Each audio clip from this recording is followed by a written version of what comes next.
The new year is a time for setting fresh goals and making plans for self-improvement.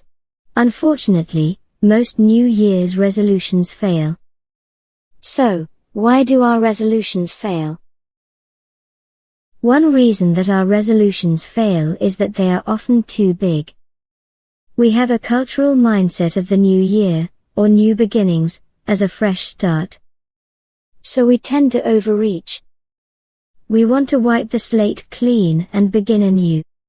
So we have a tendency to aim too high. We simply set goals that are too big for us.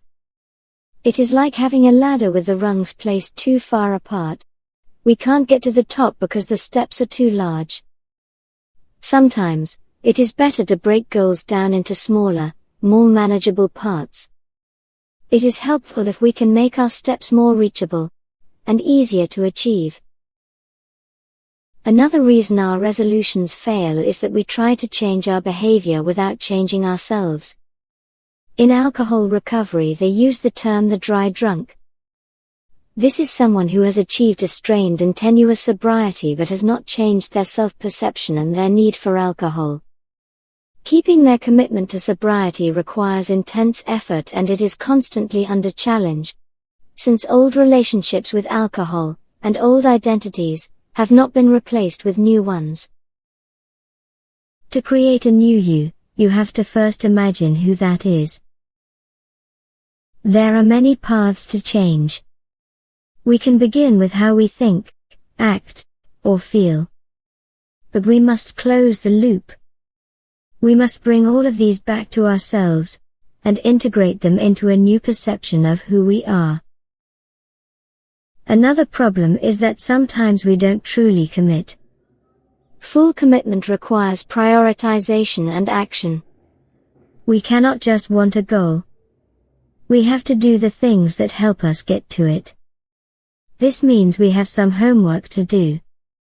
This can include writing our goal down, making a public commitment or sharing our commitment with another person, and finding a way to hold ourselves accountable.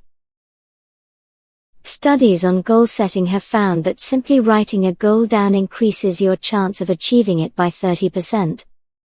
If you write down your goal and share it with another person, your chances of success increase by 50%. If you write the goal down, share it with another person, and send weekly reports to someone else, your chances of success increase by almost 80%. Finally, sometimes we simply fear change and lack confidence in ourselves. Deep inside we expect failure, so we build in escape hatches and rationalizations that allow us to fail more gracefully when it happens. We all have scripts and narratives about our lives that run in the back of our minds. These can be positive or negative. We can gain confidence by visualizing and adopting a narrative of success. This does not mean that success is necessarily going to be immediate, easy, or without pain. But, we can adopt a storyline in our mind regarding the path we are on, even if it is a bit rocky, that includes reaching the end successfully. It helps when we find sources of support or role models along the way that remind us that we all have the power to change.